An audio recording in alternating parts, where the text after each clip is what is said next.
अस्सलाम वालेकुम नाज़रीन, you are watching Sports Flicks और मैं हूं आपका होस्ट इब्राहिम पीरज़ादा। हमजा शफीक की गैर मौजूदगी में इस शो की मेज़बानी की जिम्मेदारी मुझे दी गई है। आज शो को लेकर चलेंगे, हमारे साथ गेस्ट मौजूद हैं राना साजिद और फ़ाहद लियाकत। लेकिन गेस्ट पे जाने से पहले हम अपने नाज़रीन को कुछ आज के ओवरव्यू देते रहें टॉपिक्स के हवाले से। आज है एशेज़, क्योंकि एशेज़ बड़ा ज़बरदस्त जा रहा है, इंग्लैंड के लिए बिल्कुल भी अच्छा नहीं है।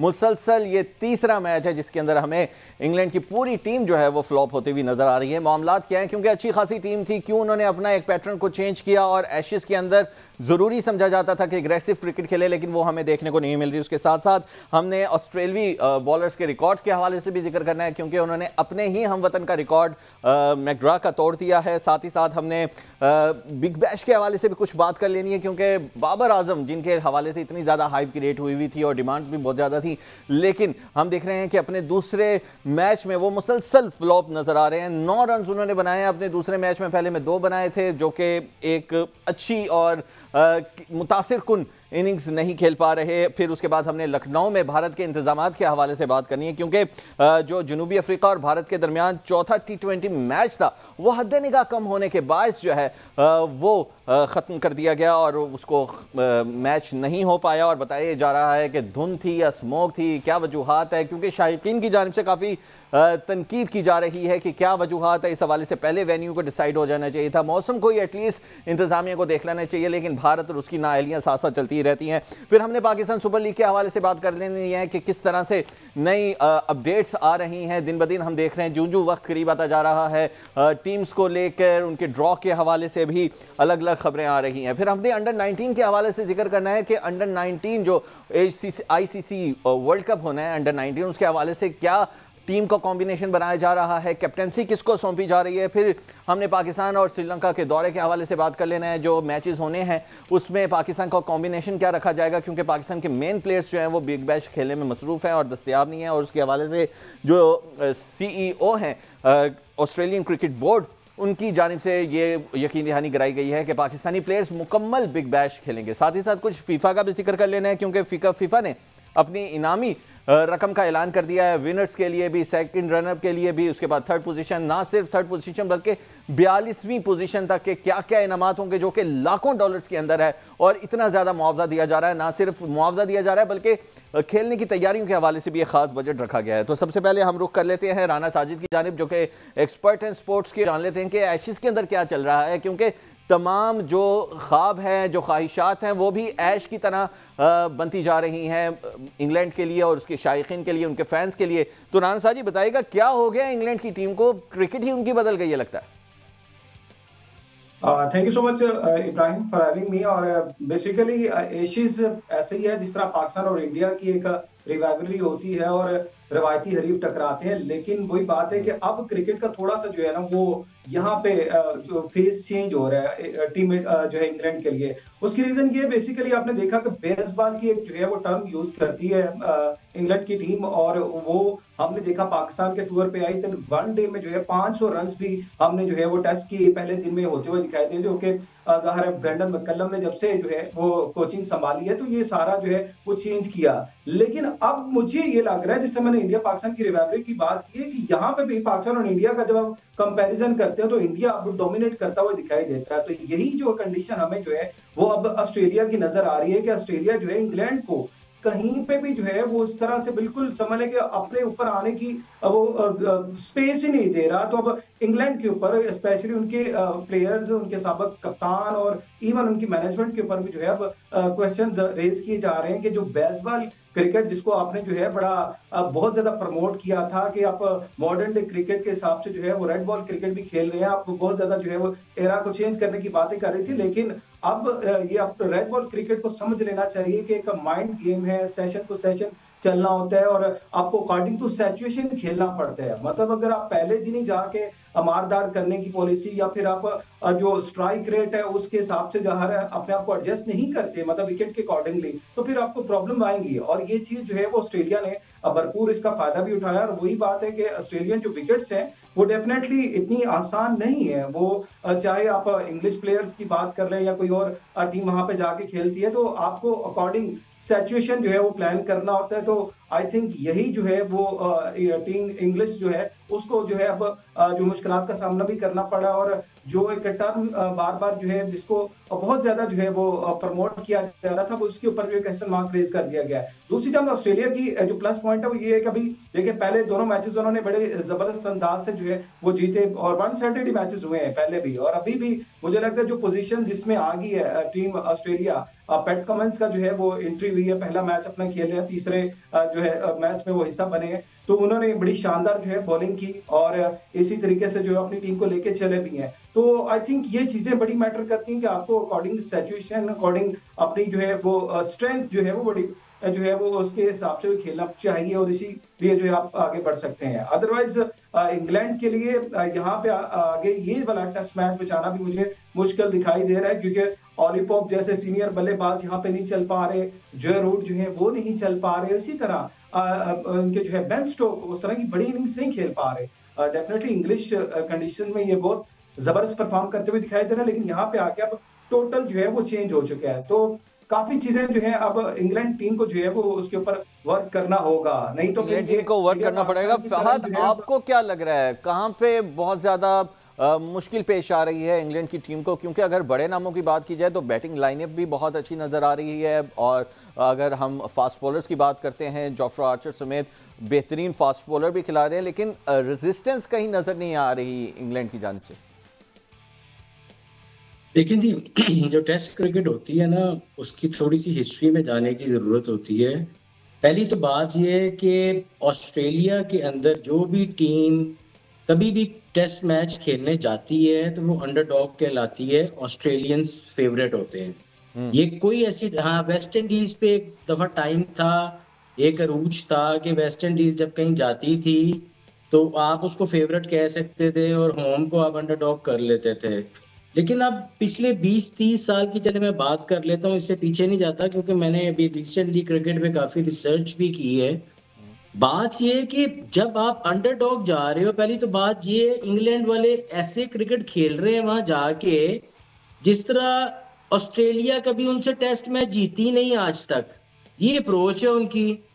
और ये जो ब्रेंडन मैकेलन साहब ने नया कोई फॉर्मूला निकाला है, ये जल्दी इस फॉर्मूले से बहुत बेइज्जत होके फारिग हो जाएंगे, क्योंकि गोरे हमेशा अपनी लेगेसी को कैरी करते हुए आए हैं और ये इन्होंने गोरों की लेगेसी को तबाह कर दी है बेसिकली। इस फॉर्मेट T20 फॉर्मेट को, T20 शॉट्स को आप किस तरह टेस्ट मैच के अंदर अप्लाई कर सकते हो, नंबर 1।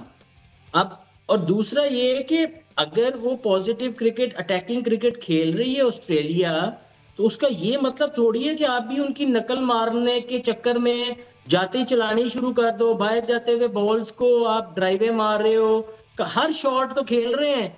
हमारे उस्तादों ने पता क्या सिखाया था कि टेस्ट क्रिकेट में जाते ही कभी भी अपनी फेवरेट शॉट्स नहीं खेलनी है। जो प्लेयर्स अपनी शॉट्स को रोकते हैं वो बड़ा स्कोर करते हैं। या पहला टेस्ट मैच निकाल ले 2 दिनों में फारिग, दूसरा टेस्ट मैच 4 दिनों में फारिग। ये कौन सी क्रिकेट गोरे खेल रहे हैं? और अगर इसी पैटर्न पे चलते जाएंगे माशाल्लाह इनकी टेस्ट क्रिकेट बर्बाद हो जाएगी।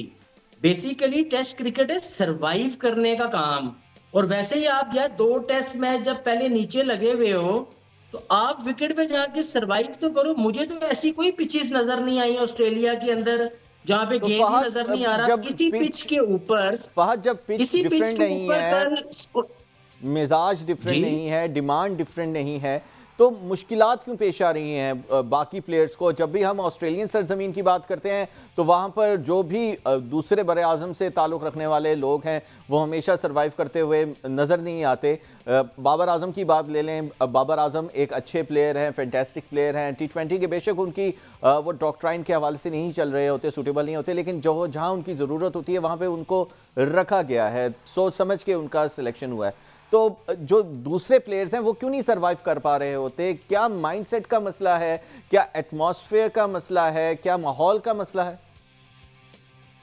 देखिए बात सुने, ऑब्वियसली एटमॉस्फेयर का फर्क तो होता है। ऑस्ट्रेलिया के अंदर हार्ड ग्राउंड्स हैं और बड़ी ग्राउंड्स हैं, ऑस्ट्रेलिया में आपको भागना पड़ता है। मेरी बात याद रखिएगा, ऑस्ट्रेलिया के अंदर सुपर फिट्स ही सरवाइव करते हैं, चाहे वो बॉलर हो, चाहे बैटर हो, चाहे विकेट कीपर हो। ग्राउंड्स हार्ड हैं, लेकिन जब when you come to the professional of the game, फिर ये चीजें काउंट नहीं करती ना एक्चुअली, कि अगर कहीं का एटमोस्फेयर कैसा है, ग्राउंड हार्ड है, पिच तेज है, पिच पे घास है। जब आप प्रोफेशनल हो तो आपने इन सारी चीजों के अंदर कोप अप करना है, यही आपकी ट्रेनिंग में शामिल होता है। मैंने आपको बताया कि इंग्लैंड के जो बैट्समैन हैं बड़े अच्छे प्लेयर्स हैं इस वक्त। वो मुझे नहीं समझ आ रही कि उनके कोच की क्या है, उनको एडवाइस है, वो विकेट पे खड़े ही नहीं होना चाह रहे हैं।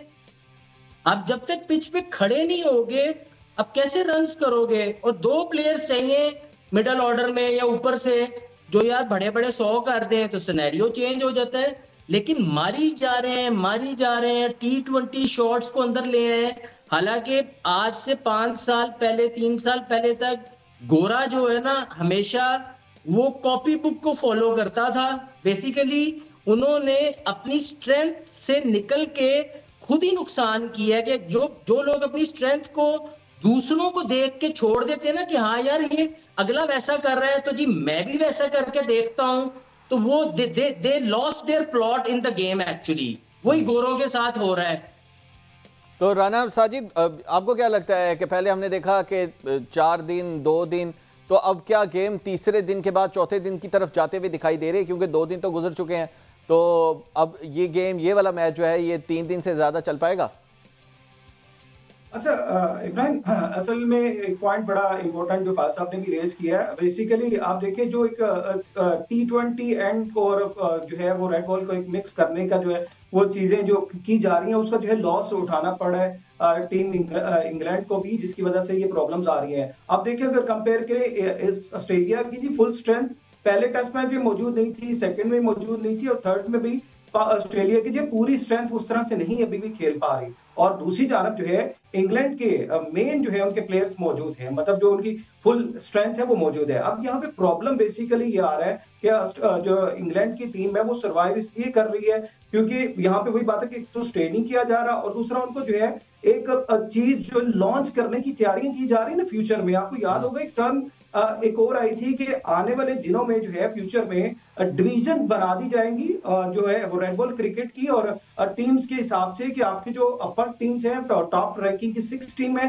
उनको अलग से जो है फैसिलिटेट करेंगे, और जो 6 से बिलो जो है वो 12 तक जो है रैंकिंग है, उसकी टीम को अलग जो है वो कर दी जाएगी। और साथ साथ जो है रेड बॉल को थोड़ा सा मॉडर्नाइज करने की कोशिश भी की जा रही है, ताकि ये एक जो है वो कहते हैं एक सैंपल जो है एग्जाम्पल जो है उसको जो है वो सेट कर दिया जाए कि रेड बॉल 5 दिन का जो टेस्ट मैच है उसकी जरूरत नहीं है, तो इसलिए 3 दिन में, या इसको चाहे आप 4 दिन में कम करते हुए जो है वो लेके आए, ताकि लोग जो है इससे बोर भी ना हो। क्योंकि आपको पता है red ball cricket specially Asian series में 5वें दिन तक क्राउड बैठता है। ये चीज हर जगह हर जो है क्रिकेटर और हर प्लेयर को, हर शायकीन को मालूम है, लेकिन कहीं ना कहीं एक जो न्यू जो है टर्म उसको यूटिलाइज करने के लिए, उसको जो है इंट्रोड्यूस करवाने के लिए 2 दिन में टेस्ट मैच खत्म हो रहा है, तीसरे दिन में टेस्ट मैच खत्म हो रहा है, या फिर आप देखिए एक जो नया फॉर्मेट अभी रिसेंटली जिसकी जो है वो इनॉग्रेशन हो चुकी है Test20 की, मतलब वो एक लॉन्चिंग जो है वो करने की तैयारियां की जा रही है। तो इस वजह से कुछ ना कुछ तो जो चल रहा है। अदरवाइज आप नहीं कह सकते कि इंग्लैंड जैसी टीम जिसमें आपने 9th नंबर पे आके 9th विकेट्स पे आके बेन स्टोक जो है वो सिंगल हैंडेड जो है वो इंग्लैंड को मैच जितवा देते हैं, और इतनी जो है वो शानदार क्रिकेट खेलते हैं, और यही बेन स्टोक जो कि लीड कर रहे हैं अब यहाँ पे आके बिल्कुल नाकाम दिखाई दे रहे हैं। इसी तरह जोफ्रा आर्चर बेहतरीन बॉलर हैं, और इन्होंने स्टीवन स्मिथ को जिस तरह से जो है परेशान किया वो ये इन्हीं की सरजमीन में, वो सबको पता है, लेकिन यहाँ पे आके उस तरह से वो रिस्पांस नहीं आ रहा। इवन आज उन्होंने 5 विकेट हासिल की भी हैं, लेकिन जो एक ओवरऑल जो है परफॉर्मेंस टीम इंग्लैंड की उस तरह से नहीं है जो कि एक्सपेक्ट की जाती है। मतलब बिल्कुल ऐसे ही है, और हम देख रहे हैं कि स्ट्रगल करते हुए नजर आ रहे हैं जो इंग्लैंड के बैटर्स हैं, वो स्पिनर्स को भी देखते हुए, फास्ट बॉलर्स को भी देखते हुए हमें स्ट्रगल करते हुए नजर आ रहे हैं। अगर स्पिनर्स की बात करें तो नेथन लाइन ने रिकॉर्ड तोड़ा है ग्लेन मैकग्रा का, और एक बेहतरीन स्पिनर के तौर पर उभर के सामने आ रहे हैं। फहद, आपको क्या लगता है, क्या एक बड़ा नाम बन पाएंगे? और पाकिस्तान भी अपने स्पिनर्स को लेके काफ़ी ज़्यादा टेस्ट मैचेस के लेके फोकस्ड है और स्पिनर्स को चांसेस भी दे रहा है। कई स्पिनर्स हमने इंट्रोड्यूस भी करवाए हैं, आया कि उनको लेट एजेस के अंदर हमने इंट्रोड्यूस करवाया, लेकिन हमने करवाया ज़रूर और उसको सपोर्ट भी करें और न्यू स्पिनर्स को भी चांस दे रहे हैं। तो आपको क्या लगता है कि Nathan Lyon one of the best spinner बन पाएंगे? देखिए जी, नेथन लायन मेरे नजदीक तो कोई इतना बड़ा स्पिनर नहीं है। टेस्ट क्रिकेट में आप जिस तरह के स्पिनर्स रह चुके हैं, अगर लेग स्पिनर्स की आप देखें तो एक लंबी लिस्ट है।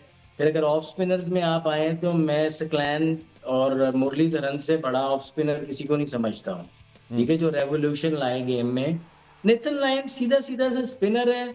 हाँ, नेथन लायन ने आउट क्यों किए हैं इतने ज्यादा, वो बड़ा एक टेक्निकल एक चीज है जो मैं आप लोगों को समझाता हूँ, जो शायकीन भी उस चीज से समझेंगे।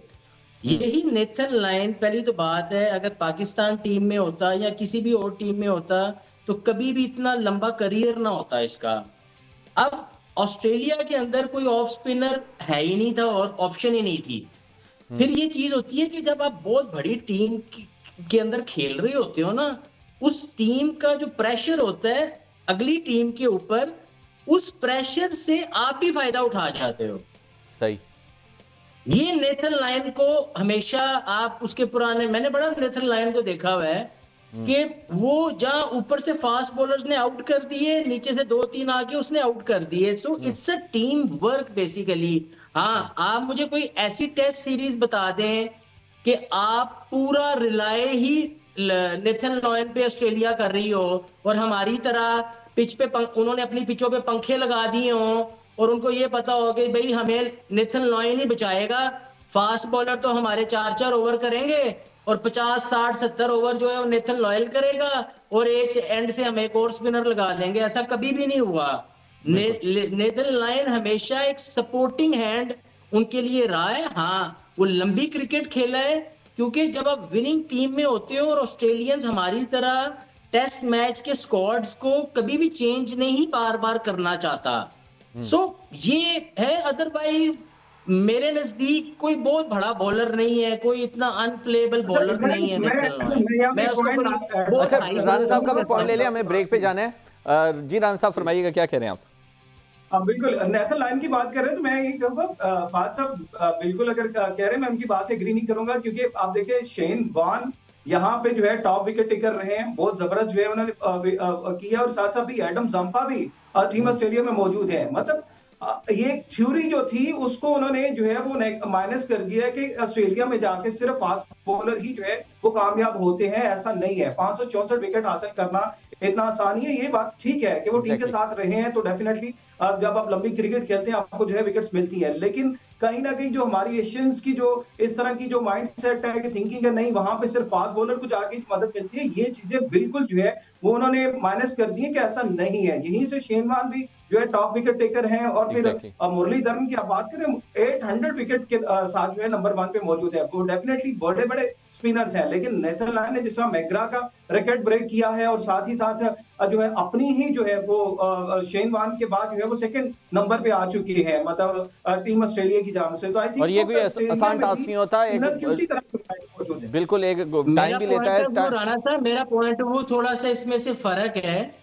बात ये, मुझे आप ये बताएं कि नेथन लायन ने कितनी को दफा 7-7 आउट किए हैं, 8-8 आउट किए हैं। इसी पर बात करेंगे कि फाइफर के हवाले से भी बात करें। हमें एक छोटी सी ब्रेक लेनी है, इस डिस्कशन को आगे बढ़ाएंगे। स्टे विद अस, हम मिलते हैं आफ्टर द ब्रेक।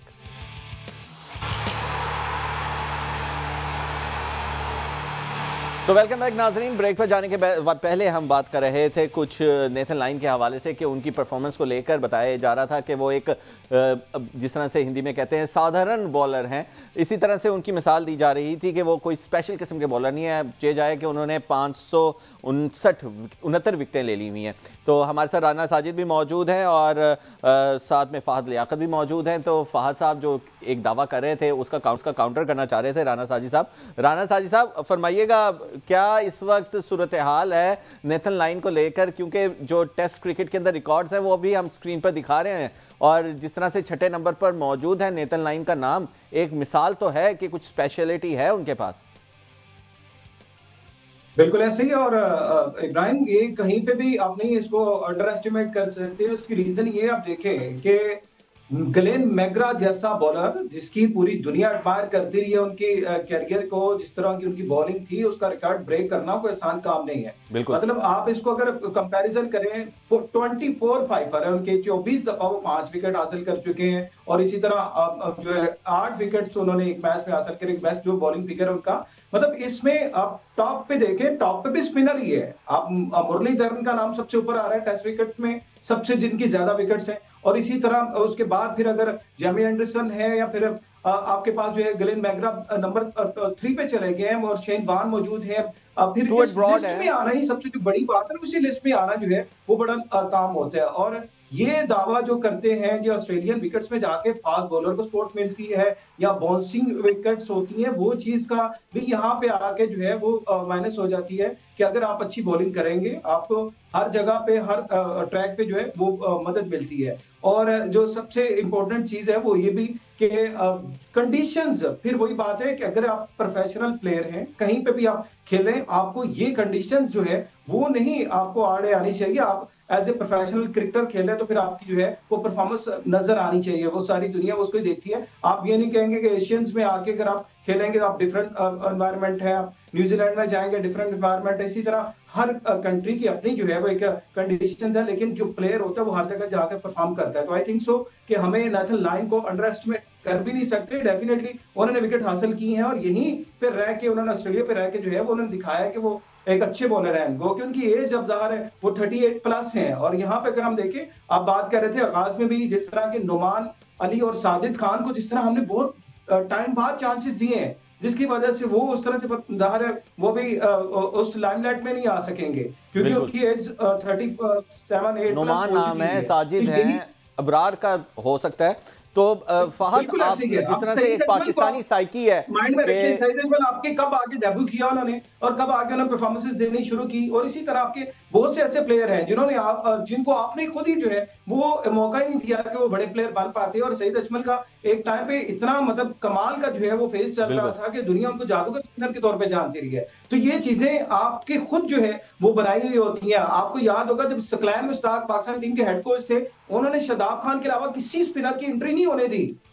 अब आगे इब्रार अहमद आए हैं, सुफियान वकीम आए हैं, उसके बाद आपके पास जो है वो मल्टीपल ऑप्शन उस्मान तारिक के तौर पे आ गई। अब ये सारी चीजें बाद में आपके सामने आनी शुरू हुई है, और एक अच्छा साइन है कि चले आपका स्पिन डिपार्टमेंट उसी तरह से जो है वो मजबूत हुआ है। आप साइम ये बहुत अच्छी स्पिन कर रहे हैं, मोहम्मद नवाज बहुत अच्छी स्पिन कर रहे हैं, आपको थोड़ा बहुत अब आके स्पिनर ने सपोर्ट दिया है, आपकी फास्ट बॉलिंग अब आके स्पिनर से वोट दिए। लेकिन इस टॉपिक पे बस एक लास्ट क्वेश्चन लेना है फहद साहब से।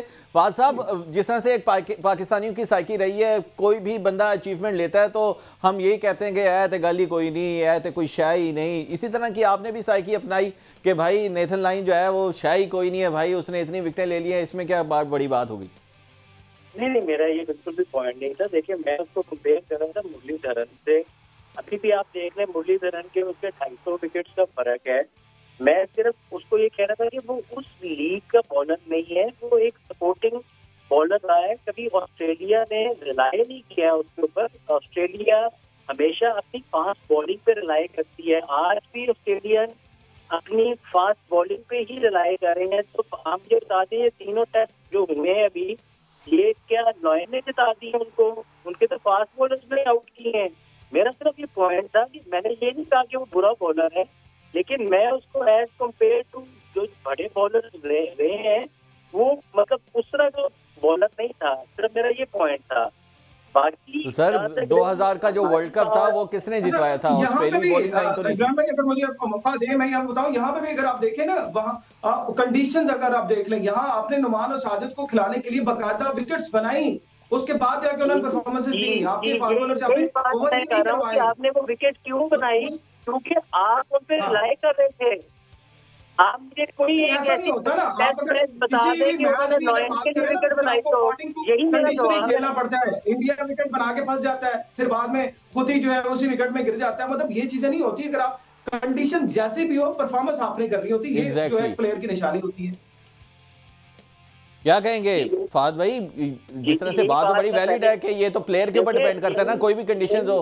यही बात तो मैं, बिल्कुल। ये बात तो मेरी है ना, मैंने ही कहा है कि जी प्रोफेशनल के लिए कंडीशन जो है ना वो कभी भी ये नहीं होती है कि वो उसकी फेवर में खैर है या प्रोफेशनल्स नहीं की है। बात को तो छोड़े, अब ये बात तो आगे अब वक्त ही साबित करेगा, लेकिन हमने बात करनी है भारत के रवैये के हवाले से कि अब मेसी ने भी जैसा कि हालिया दिनों में विजिट किया है इंडिया का, और जो वहाँ पर सूरत हाल आई, अब लखनऊ स्टेडियम के अंदर एक अलग वाक़या पेश आ गया कि वहाँ पर स्मोग इतनी ज़्यादा थी कि कुछ दिखाई नहीं दे रहा था, AQI बहुत ज़्यादा था, 400 से ज़्यादा का AQI बताया जा रहा है कि लखनऊ स्टेडियम का था, और शायकीन काफ़ी ज़्यादा वहाँ पर गुस्से में हमें नज़र आए और उनकी जानिब से एहतजाज भी रिकॉर्ड करवाया गया, और बार बार मिसमैनेजमेंट नज़र आती है इवेंट के इनेकाद के हवाले से। और अगला इवेंट भी भारत एक बड़ा उसका इनेकाद करने जा रहा है ICC T20 वर्ल्ड कप का, तो इस पर भी सवालिया निशान उठना शुरू हो गए हैं कि छोटी सी सीरीज़ के मैचेस नहीं भारत सही से करवा रहा, किसी मेहमान का इस्तकबाल सही से नहीं करवा रहा, वेन्यू सही सिलेक्शन नहीं हो रही, तो ये BCCI जो है वो किस तरह से इन तमाम चीज़ों को मैनेज कर पाएगी। तो इस पर क्या कहेंगे फ़ाद आप कि भारत हमें हर मैदान में जहाज़ गिरने के बाद फेल होता ही दिखाई दे रहा है, उनकी बुद्धि जो है वो सिटकी हुई नज़र आती है।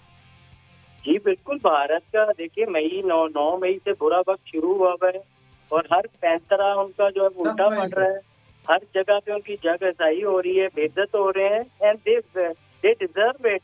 बेसिकली जो लोग दूसरों के लिए खड्डा खोदते हैं ना, वो कुदरत का जो कानून है ना वो बड़ा फिर वो बाइट नहीं होता है। वो जो किसी के लिए खड्डा खोदता है वो खुद ही उसी खड्डे में गिरते हैं।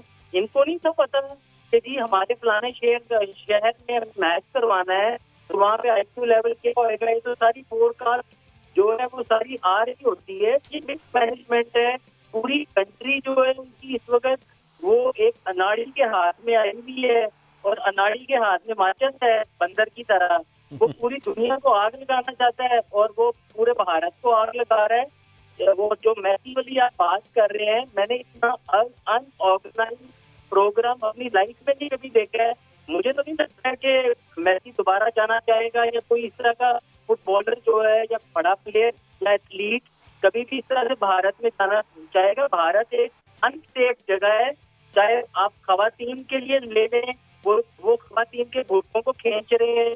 मतलब क्या क्या साबित करना चाह रहे हैं पूरी दुनिया के अंदर और अपना क्या चेहरा दिखा रहे हैं। पूरे चेहरे में कालक मली गई है और इंडिया को डूब मरना चाहिए अगर थोड़ी सी भी गैरत हो उनके अंदर। अच्छा, आप क्या कहेंगे राणा साहब जी? देखिए, भारत का बुरा वक्त तो स्टार्ट हो गया, अब माहौलियाती आलूदगी भी वहाँ पे आ गई है। ये जाए कि हम देखते हैं कि अच्छी जगह पे इनेकाद होता, दिन के वक्त मैच रख लिया जाता, लेकिन 400 प्लस AQI, फिर जनूबी अफ्रीका जैसी अच्छे एनवायरनमेंट से आई हुई टीम जहाँ पर AQI इतना ज़्यादा नहीं होता, उनको वो माहौल देना, फिर वहाँ पे खिलाड़ियों का वहाँ पे मुतासिर होना, ना सिर्फ खिलाड़ियों का शायकीन का मुतासिर होना, और इस सारी सूरत हाल में आपका मैच रखना, मैच को कैंसिल करना और फिर लोगों के पैसे भी हड़प कर जाना।